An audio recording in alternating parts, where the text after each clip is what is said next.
자, 이제 화학 결합에 대해서 알아보도록 합시다. 화학 결합에 대해서 알아보기 전에 저번 시간 했던 거 복습하도록 할게요. 저번 시간에는 안정한 온소는 무엇이고 불안정한 온소는 무엇인지에 대해서 알아봤습니다.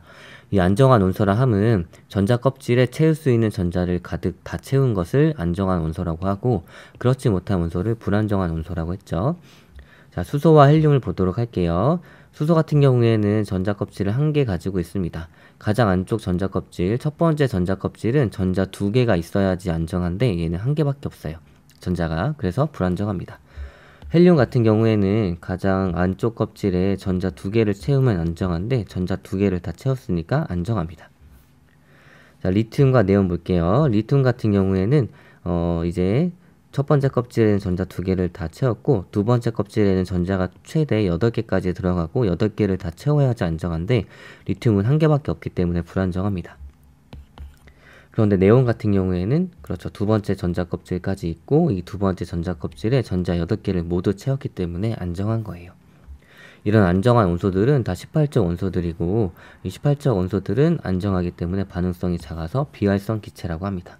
그래서 헬륨, 네온, 아르곤 등이 있었어요. 자, 그러면 18적 원소에 속하지 않는 나머지 족의 원소들은 어떻게 안정해지려고 할까요?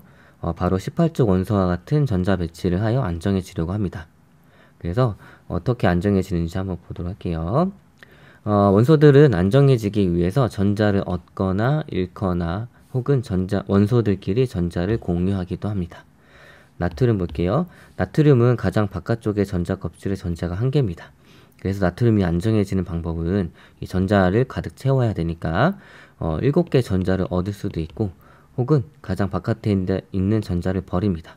그럼 여기 두 번째 껍질밖에 안 남기 때문에 두 번째 껍질에 전자 8개 다 채워졌죠? 그러니까 안정해질 수 있는 거예요. 그래서 그런데 전자 7개를 얻는 것보다는 전자 1개를 잃어버리는 것이 쉬우므로 전자 1개를 잃어버리는 방법을 나트륨이 택합니다. 자, 이렇게 되면 핵은 플러스 11 그대로인데 전자가 1개 줄어가지고 마이너스 10이 되죠? 마이너스 10이 되죠? 그래서 얘는 플러스 1의 전하를 띠는 양이온이 됩니다. 그리고 전자 배치는 네온과 같아지면서 안정화되는 거예요. 자, 염소 보도록 할게요. 염소는 가장 바깥쪽 전자 껍질에 전자를 몇 개를 가지고 있냐면 7개를 가지고 있습니다. 그래서 염소가 안정해지기 위해서는 전자 1개를 얻거나 아니면 가장 바깥쪽 전자 껍질에 있는 전자 7개를 모두 잃어버리면 돼요. 그런데 전자 7개를 잃는 것보다는 전자 1개를 얻는 것이 쉬우므로 염소는 전자 1개를 얻는 방법을 택합니다. 그래서 핵은 그대로 플러스 17인데 전자 1개가 늘어가지고 마이너스 18이 되니까 전체 전하량은 마이너스 1이 되는 거예요. 그래서 음이온이 됩니다. 그래서 이 염소는 전자 1개를 얻어가지고 염화이온이 되는 거예요. 여기까지 됐나요? 자, 그러면 화학결합에 대해서 알아보도록 합시다. 화학결합 왜 하냐면 이런 불안정한 원소들이 안정해지기 위해서 하는 겁니다. 자, 그래서 원소들이 다른 원소들과 반응하여 전자를 얻거나 잃거나 공유합니다. 이런 과정을 화학 반응이라고 하고, 그 결과 원소들 사이에 형성되는 결합을 화학결합이라고 합니다. 화학결합에는 보통 이렇게 전자가 관여하는 거예요. 화학결합에는 크게 3가지 종류가 있습니다. 이온결합, 공유결합, 금속결합, 이렇게 3가지가 있어요. 그런데 교과서에서는 주로 이온결합과 공유결합 이 2가지를 주로 다룹니다. 이온결합이라 하면 이온끼리 결합을 하는 건데, 자, 금속이온들은 보통 양이온이 되고 비금속이온들은 보통 음이온이 됩니다. 그래서 이 이온결합은 금속 원소와 비금속 원소 사이의 결합을 이온결합이라고 하는 거예요. 됐나요? 자, 공유결합은 주로 비금속과 비금속 사이에 형성되는 결합을 공유결합이라고 합니다. 그러면 이온결합부터 한번 알아보도록 할게요. 이온결합의 정의는 무엇이냐면 양이온과 음이온 사이에 정전기적 인력에 의해 형성되는 화학결합을 이온결합이라고 합니다. 금속 원소는 주로 전자를 잃고 양이온이 되어 안정해지고, 비금속 원소는 주로 전자를 얻어 음이온이 되며 안정해집니다. 그러면 이 양이온이 플러스 성질, 음이온이 마이너스 성질을 띠죠. 그러니까 서로 잡아당깁니다. 이런 것들을 정전기적 인력이라고 하는 거예요. 그래서 금속 원소와 비금속 원소 사이에 이온 결합이 형성이 되는데, 예시를 보면 좀 더 쉽게 이해가 될 것 같아요. 자, 우리 염화 나트륨의 생성에 대해서 한번 보도록 합시다. 자, NaCl이에요. 그럼 Na와 Cl이 필요하겠죠. 자, 나트륨 보도록 할게요. 나트륨은 가장 바깥쪽 전자 껍질의 전자가 1개죠. 그러니까 얘가 안정해지기 위해서는 어떤 방법을 쓰냐면 전자 1개를 잃어버리고 네온과 같은 전자 배치를 하여 안정해줍니다. 그래서 나트륨에서 전자 1개가 빠져나오면서 나트륨 이온이 되는 거예요. 자, 염소 한번 보도록 할게요. 자, 염소는 가장 바깥쪽 전자 껍질에 전자가 7개가 있습니다. 그래서 전자 1개를 얻어서 아르곤과 같은 전자 배치를 하여 안정해집니다. 그래서 염소가 전자 1개를 얻어가지고 염화 이온이 되면서 마이너스 성질을 띠게 되는 거예요. 그럼 한번 보세요. 나트륨 같은 경우에는 전자를 누군가 가지고 가야 됩니다. 뺏겨야 되죠. 근데 염소 같은 경우에는 누군가한테서 전자를 가지고 가야 돼요. 그럼 나트륨과 염소 있으면 서로 잘 반응하겠죠? 나트륨이 잃어버리는 전자를 누가 가져가냐면 염소가 가지고 갑니다. 그래서 나트륨은 나트륨 이온이 되고 염소는 염화 이온이 되는 거예요. 그럼 나트륨 이온의 플러스 성질과 염화 이온의 마이너스 성질 서로 잡아당기겠죠? 그래서 정전기적 인력 때문에 두 개가 이렇게 결합하게 됩니다. 그래서 얘네들을 이온 결합이라고 하고 이런 우리 화합물은 염화 나트륨이라고 부르는 거죠. 여기까지 됐나요? 그래서 이 두 개의 전체 전하량의 합은 얘가 플러스 1이고 얘가 마이너스 1이니까 결국엔 0이 됩니다. 됐나요? 그래서 이 화합물의 전하량은 0인 거예요. 자, 그러면 화학식을 어떻게 표현하는지 한번 보도록 할게요. 자, 합쳐진 물질이 정기적으로 중성이 되게 이 이 이온 결합 물질을 써주면 됩니다. 자, 이온 결합 물질 어떻게 만들어지는지 이해됐죠? 그러면 염화 나트륨부터 한번 보도록 할게요. 결국엔 Na+와 Cl-의 정전기적 인력 때문에 결합을 하게 되는데 어때요? 두 개가 플러스 1, 마이너스 1이니까 하나하나씩 써주면 정기적으로 중성이 되죠? 그러니까 염화 나트륨은 NaCl 이렇게 써주는 거예요. 자, 그런데 칼슘 이온이랑 염화 이온을 한번 보도록 합시다. 칼슘 이온은 2+ 성질을 띠고 있고 염화 이온은 1+ 성질을 띠고 있습니다. 그러면 얘네들이 결합을 하는데 두 개가 합쳐졌을 때 정기적으로 중성이 돼야 됩니다. 그럼 어떻게 해줘야 돼요? 그렇죠. 이 염화 이온이 2개가 있어야겠죠. 됐나요? 그래서 이렇게 2개가 필요합니다. 자, 알루미늄 보도록 할게요. 자, 알루미늄 같은 경우에는 이온이 되면 3+ 이온이 됩니다. 그리고 산소 같은 경우에는 2- 이온이 돼요. 그럼 2개가 결합해가지고 화학식을 써줄 건데 이 화합물이 정기적으로 중성이 돼야 됩니다.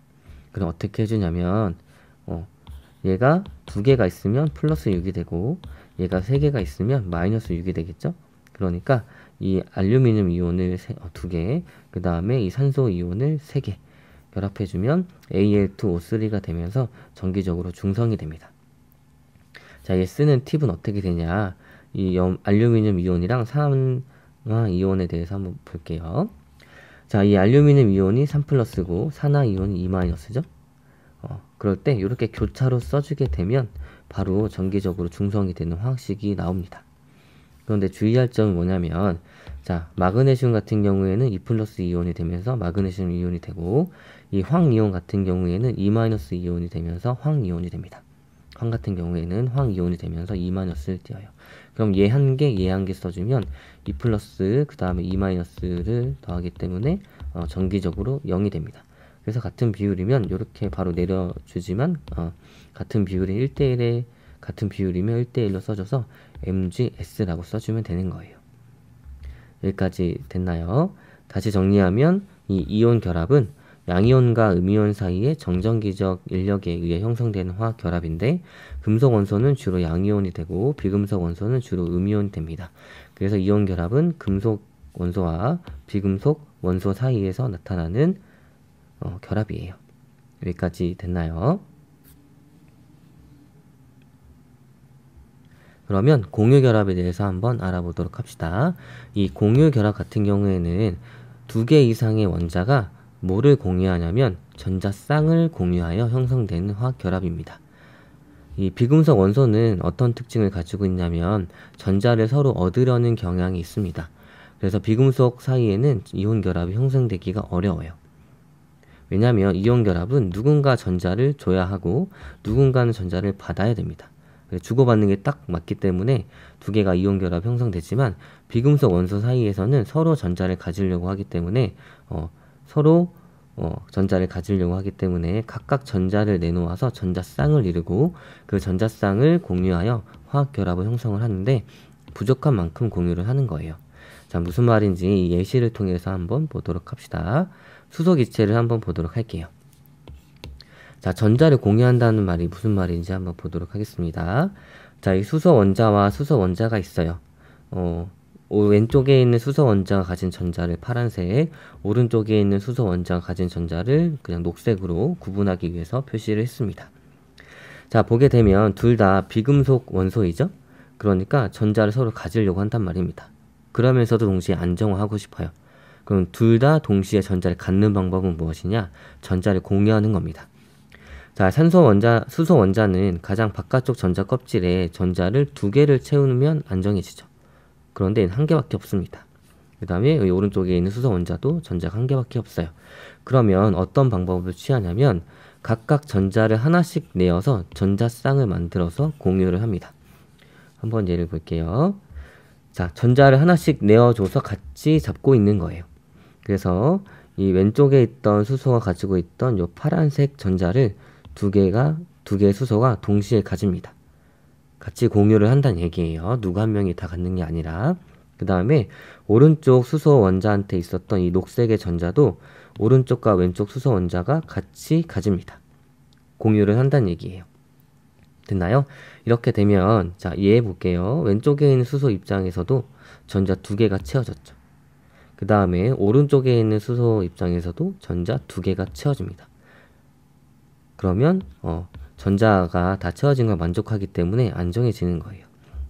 자, 전자를 각각 하나씩 내어서 전자쌍을 형성합니다. 이런 것들을 전자쌍인데 공유하고 있는 전자쌍이라고 해가지고 공유 전자쌍이라고 하는 거예요. 그래서 각각 하나씩 내어서 공유 전자쌍을 만들어서 얘를 공유하고 있는 겁니다. 그래서 각각 보게 되면 가장 바깥쪽 전자 껍질에 전자 2개가 모두 채워졌기 때문에 안정해지는 거예요.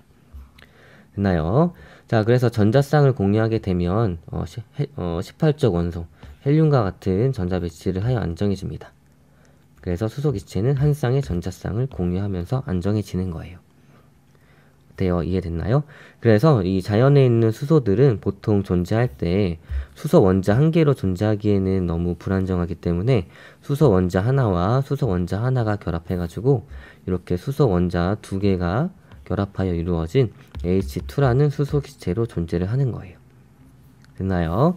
자, 그러면 우리 물에 대해서 한번 보도록 해봅시다.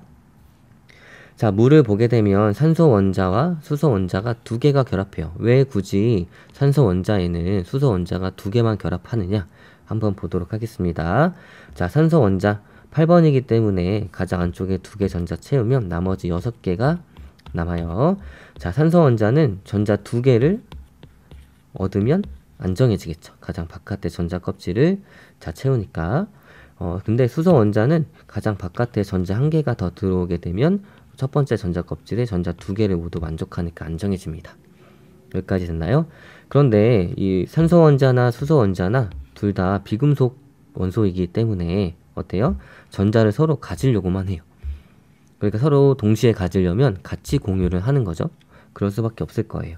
그래서 어떻게 되냐? 산소 원자는 오른쪽 위에 있는 수소 원자랑 결합을 할 때 전자를 한 개씩 서로 내어서 같이 공유를 합니다.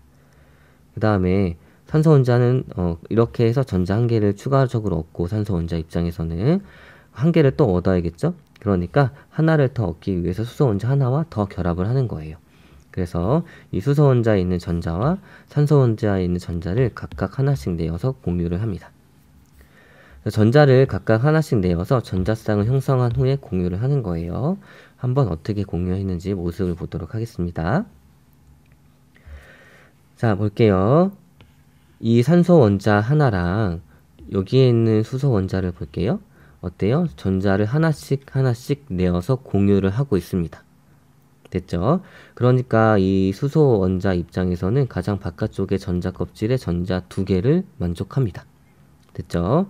그 다음에 만약에 이렇게만 형성을 했으면 이 산소 입장에서는 가장 바깥쪽에 있는 전자가 몇 개예요? 만약에 산소랑 수소만 이렇게 산소 하나에 수소 하나만 공유 결합했으면 가장 바깥쪽 전자 껍질에 전자가 7개밖에 없을 거예요. 그러면 산소 입장에서 1개를 더 얻어야겠죠? 그렇기 때문에 이 다른 수소랑 또 결합을 합니다. 다른 수소와 또 자신의 산소가 가지고 있던 전자 하나, 그 다음에 수소가 가지고 있던 전자 하나를 내어서 각각 공유를 하게 됩니다. 그래서 H2O라는 화학 물질을 만들게 되고, 얘네들을 전체적으로 봤을 때 이 산소 입장에서는 가장 바깥쪽의 전자가 하나, 둘, 셋, 넷, 다섯, 여섯, 일곱, 8개를 만족해서 안정해지는 거고, 오른쪽 위에 수소 입장에서도 가장 바깥쪽 전자 껍질의 전자가 2개 만족해서 안정해지는 거고, 그 다음에 오른쪽 아래에 있는 이 수소 입장에서도 전자 2개를 모두 채우기 때문에 안정해집니다.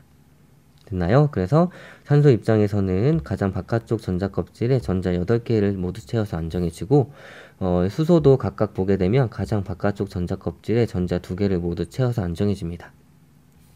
이렇게 이 전자쌍을 공유해 가지고 수소는 헬륨과 같은 전자 배치를 하고 산소는 네온과 같은 전자 배치를 하여 안정해집니다. 그래서 물은 총 몇 쌍의 전자쌍을 공유하냐면 한 쌍, 두 쌍의 전자쌍을 공유하는 거예요. 그래서 공유 전자쌍의 개수가 2개를 가집니다. 여기까지 됐나요? 자, 이런 식으로 공유 결합은 18쪽 원소와 같은 전자 배치를 가져 안정화되기 위해 부족한 전자수만큼 가능합니다. 자, 예를 들어서 수소 원자는 가장 바깥쪽 전자 껍질의 전자수가 1개죠. 그러니까 전자 1개를 얻으면 안정화 되니까 한 번에 공유 결합이 가능한 거고, 탄소 원자 같은 경우에는 가장 바깥쪽의 전자 껍질의 전자수가 4개이므로 4개를 얻으면 안정화 되니까 4번의 공유 결합이 가능한 거예요. 여기까지 됐나요? 자, 이렇게 공유 결합은 다시 한번 얘기하지만 전자쌍을 공유합니다. 비금속 원소끼리 결합인데 비금속 원소들은 누군가 한 명의 전자를 완전히 갖거나 내어주지 못합니다. 그래서 비금속 원소들끼리 결합을 할 때는 전자를 하나씩 여기에서 하나, 여기에서 하나씩 내어서 같이 잡고 있는 거예요. 그래서 각각을 보게 되면 전자가 다 채워지기 때문에 안정화되면서 안정화됩니다. 자, 여기까지 됐나요? 그러면 이 체외곽 전자와 원자가 전자 차이점을 본격적으로 정확히 알아보도록 할게요. 체외곽 전자는 전자 껍질의 가장 바깥에 있는 전자를 이야기합니다. 그리고 원자가 전자, 적자가 아니라 원자가 전자예요. 자, 원자가 전자는 전자 껍질의 가장 바깥에 있는 전자 중에 화학결합에 참여할 수 있는 전자라고 얘기를 했는데 한번 보도록 할게요.